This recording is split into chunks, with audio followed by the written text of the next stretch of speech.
Audio Jungle. Bueno, entonces ahora vamos a ver la relación que hay con los virus. En primer lugar, vamos a remontarnos a los años 1982, cuando apareció este ruso, Dmitry Ivanovsky, y quería saber qué es lo que le estaba pasando a esta planta de tabaco. Había encontrado una enfermedad media rara, y él precisamente no sabía qué es lo que le estaba pasando a ella, y se dieron con la determinación que no era una bacteria, no era ningún microorganismo común y corriente.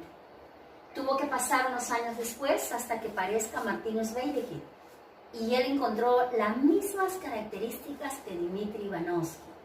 Entonces afirma precisamente esta situación extraña. Entonces buscaron una palabra en latín que significara en este caso veneno, porque es lo que él quiso explicar, que era lo que al tabaco le estaba atacando era un agente venenoso. Y es así como encuentran el término virus.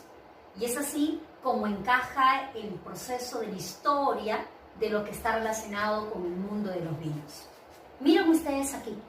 Yo les había indicado que algunas bacterias eran parásitas, pero acá todos los virus sí son parásitos. Ellos sí van a ser parásitos obligados, ¿ok? Obligados. Pero además de ello, siempre se nos dice de que ellos son agregados supramolecular. ¿Qué significa esto de supramolecular? Que son moléculas grandes. ¿Quiénes son esas moléculas grandes en primer lugar? Son proteínas y son los ácidos nucleicos.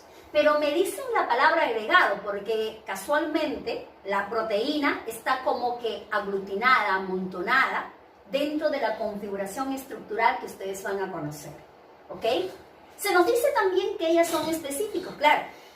El virus tal no puede afectar a otro órgano, es específico para cada una de ellas, por eso se dice así. También nos indican que son ultramicroscópicos. Quiere decir que esta no se puede visualizar con un microscopio común y corriente. Dentro de la dimensión de ellas están entre 10 hasta 300 nanómetros que ellas de diámetro que pueden medir. Pero hay una característica marcada que nosotros podemos reconocer, ¿ok? Que a pesar de eso, se pueden visualizar, se pueden estudiar casualmente para que nosotros podamos manejar muy bien esa característica. Miren, nos dicen que ellas carecen de metabolismo, pero ustedes se preguntarán, ¿pero por qué ella no puede tener metabolismo? Es que no tiene enzimas, pues. Por eso que ella no puede realizar ningún proceso metabólico cuando no tenga al huésped, ¿ok? Ahora miren ustedes, son altamente mutables y ahora lo estamos viviendo en carne propia, ¿no es cierto? Pues precisamente ellas pueden cambiar con continuidad y una de las que más cambios ha creado precisamente es el virus de la influenza, ¿ok? Además de eso me dicen que se cristalizan. ¿Qué quiere decir esta palabra? Miren ustedes aquí. Cuando los virus consiguen un huésped, se empiezan a replicar, se empiezan a multiplicar, ¿no es cierto? Entonces, cuando la célula, en este caso, ya se ha rebasado de esta estalla, entonces los virus quedan libres. ¿Para qué? Para encontrar a un huésped y realizar el mismo ciclo viral otra vez. Pero ¿qué pasa cuando no encuentra un huésped?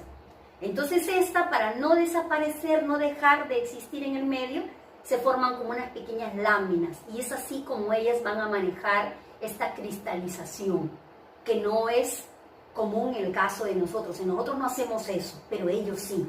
¿Ok? Ahora, pero ellas se diseminan con mucha facilidad, es decir, que se van a distribuir. Se distribuyen por vía oral, por vía fecal, ¿ok? Ellas se manejan muy bien en una de estas, como por ejemplo en el caso de la hepatitis. También me dicen que pueden llegar a tenerla a través del contacto directo, como en el caso del VIH, por ejemplo, como en el caso de la influenza.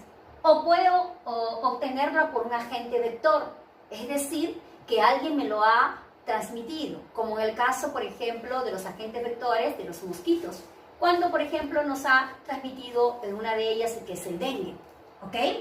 Me dicen, pero que ellas son muy sensibles, y aquí sí quiero que me prestes mucha atención. Mira,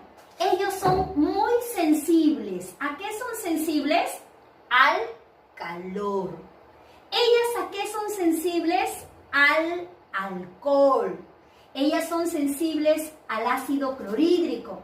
Ellas son sensibles a los detergentes, al hipoclorito, al iodoformo. Entonces, mira, ve, si ustedes se dan cuenta, normalmente todos los microorganismos, casi en realidad, ellas tienen este manejo. O sea, el mecanismo de sanidad siempre se maneja a través de ella. Entonces, esta forma exagerada que algunos consideran que lavarse las manos, que echarse el alcohol, no favorece. No, no, no. Ellas sí favorecen, ellos son sensibles a ello. ¿Ok? Ahora miren, pero hay un detalle. Los virus, si bien es cierto, algunas de ellas van a causar enfermedades no infecciosas, como por ejemplo el cáncer, papiloma humano, por ejemplo. Una que me va a causar la hepatitis, ¿ok? Obesidad, como en el caso precisamente de los adenovirus. Entonces, estas son características típicas de ella. Pero, ¿cómo es posible, ustedes se preguntarán, que que no es un ser vivo puede causar tanto daño? Miren ustedes a quién tiene ella. Para eso, vamos a hacerle un corte, en este caso a este virus, que es el modelo de aquí, que es el virus del VIH a propósito. Vamos a estudiar la estructura que tiene él. Mira, los virus van a tener una capita. Esta capita nosotros le llamamos cápside, ¿ok? Y la cápside, como ustedes están observando, ella va a estar hecha de unidades, ustedes distinguen aquí. Cada una de ellas se llama capsómeros. Y cada capsómero va a contener aproximadamente desde 40 hasta 400, en este caso, polipéptidos. Es decir, que dentro de ellas tienen la estructura de proteínas. Es por esa razón su configuración de ella. ¿Para qué sirve en este caso, una cápside? La cápside, ¿para qué nos sirve? Sirve para hacer adherencia, es decir, que es esta porción la que se fija al huésped. También me dicen que es la responsable de darle la forma al virus. Sí, porque los virus tienen diferentes formas, ¿ok? Y quien le da esa forma casualmente es el cápside, ¿ok? También me dicen que ellas son protectoras, manejan muy bien la respuesta de la antigenicidad, ¿ok? Y cuando nosotros hemos mencionado de que hay tipos de ellas, miren ustedes aquí, vamos a ver acá. Esta forma poliédrica que aparenta tener ella tiene 20 caras. Esta forma poliédrica de 20 caras se le conoce con el nombre de icosaédrico. ¿Quiénes manejan normalmente esta estructura? El herpes, poliovirus. Pero también hay cápsides que tienen la forma helicoidal, como por ejemplo el virus del mosaico del tabaco. Pero hay virus que son mixtos. O sea, ¿qué quiere decir? Que tienen icosaédrico y tienen helicoidal, como por ejemplo los bacteriófagos. O también hay otros virus que se considera indefinido porque precisamente ellas son asimétricos, ¿ok? Como en el caso de la viruela, ¿ok? Entonces, esas son sus características típicas de ella. Pero miren ustedes acá. Dentro de esta cápside, la cápside protege ¿a quién? Al genoma del virus. Pero este genoma viral, miren lo que tiene ella. Ella tiene ADN o ARN, no tiene los dos, solo tiene a una de ellas. Este tipo de ADN o ARN puede ser de dos tipos: monocatenario, bicatenario. Puede ser, en este caso, circular, abierto o doble.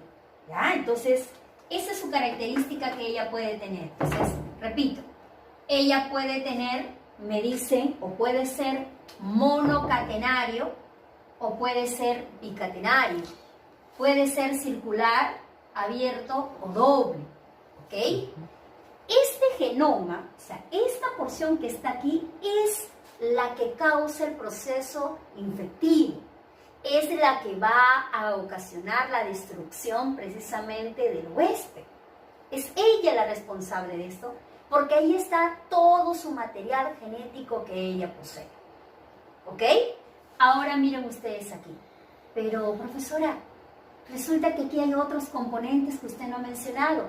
Claro, es que esos son componentes opcionales, porque no todos los virus los van a tener. Por ejemplo, uno de ellos es la envoltura y otros son las enzimas. Hay virus que tienen una envoltura como la que ustedes están observando aquí. Ellas van a estar constituidas por una matriz, tienen una bicapa fosfolipídica como ustedes pueden observar. De esta bicapa fosfolipídica hay una proyección hacia afuera, que son los preplómeros, y los radares que ustedes observan alrededor de ella, que viene a ser las glucoproteínas. Casualmente esas glucoproteínas son las que van a causar la confusión tan grande a nuestros famosos linfocitos. ¿Okay? Entonces, pero repito otra vez, esta envoltura no la tienen todos los virus, también algunos de ellas. ¿Ok? Ahora, también podemos encontrar enzimas. Por ejemplo, podemos encontrar proteasas, que son las que ustedes observan aquí. Podemos encontrar la integrasa o podemos encontrar la transcriptasa reversa. ¿Qué significa esto? Ustedes saben que cuando se habla de la transcripción normal es que el ADN se convierta en ARN. Esa es la versión. Pero aquí ocurre lo contrario, que el ARN se convierte en ADN, pero no lo tienen todos, solamente la tienen algunos, como en el caso, por ejemplo, del VIH. ¿Ok? Ahora miren ustedes aquí. Pero cuando nosotros decimos que estas, ya cuando consiguen un huésped, ellas no van a quedarse como uno, empiezan a haber muchos virus hijos. Es que ellas van a realizar una reproducción que puede manejarse de dos maneras. Uno que es el ciclo lítico, ¿ok? Como su nombre lo indica, lítico viene en este caso de lisis, y lisis significa que va a causar la destrucción. Pero ¿cuáles son los pasos para que ella pueda llevar a cabo esto? Miren ustedes aquí. Primero, el virus se fija al huésped.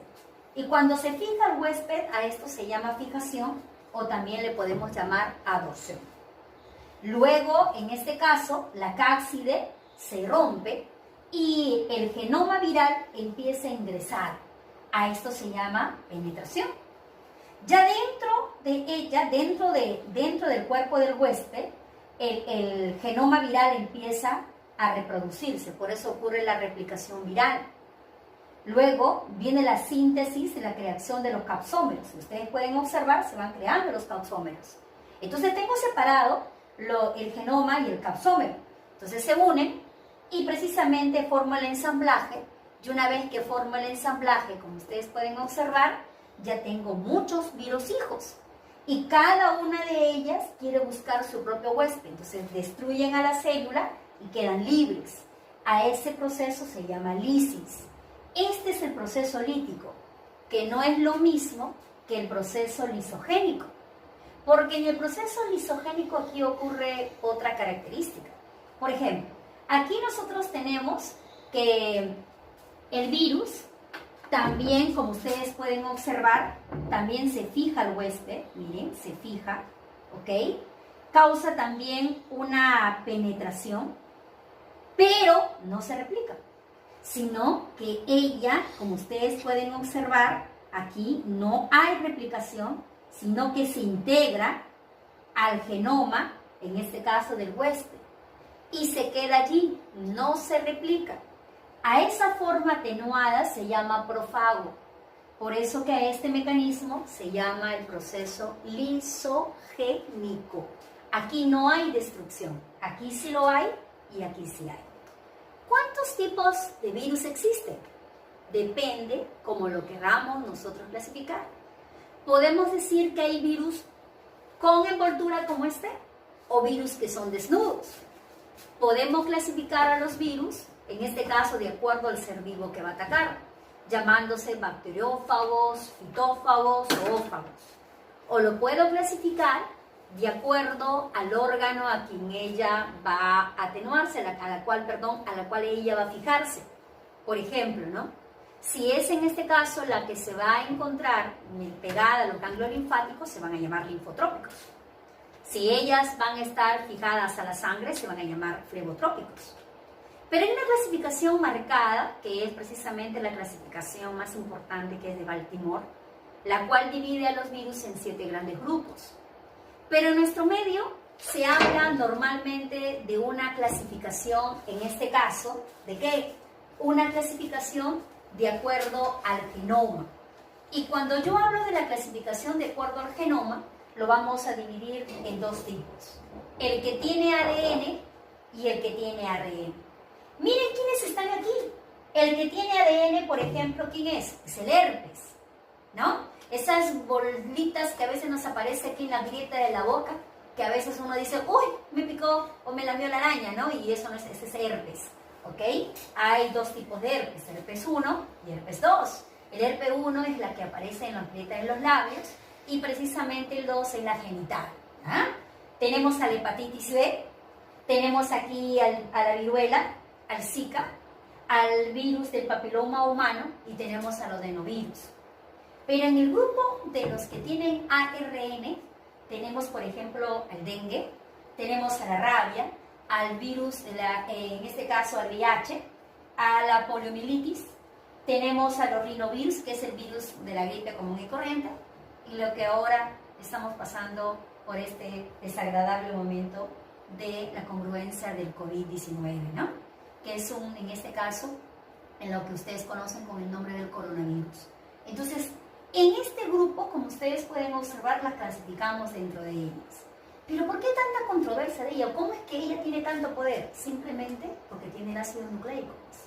Y ustedes saben que en el ácido nucleico está toda la información precisamente de esta. Entonces, esa es precisamente la diferencia entre ella, entre la bacteria y el virus. La bacteria sí es un ser vivo, esta no lo es. ¿Hay una familiaridad en las dos? Sí, porque gran parte de las bacterias causan enfermedades, al igual que esta. ¿Ambas tienen material genético? Sí. El material genético exclusivo de la bacteria, ¿cuál es? ADN. Y esta no. Esta puede ser, en este caso, ADN o puede ser ARN. Ahí hay la diferencia entre ambas. Entonces ahora, ya ustedes, mis queridos y estimados alumnos, saben que las dos no es lo mismo. Son componentes totalmente diferentes en el medio, ¿no? Entonces, eso es lo que ustedes tienen que tener en cuenta, ¿ok? En el mundo, precisamente tecnológico, la que más se ha manipulado para utilizarla a favorecer al hombre, exclusivamente son las bacterias. Entonces, mis estimados, ya aquí quedó clarísima las dudas que ustedes tenían entre estos dos microorganismos. Dale like, suscríbete y activa la campanita para que te llegue más contenido biológico.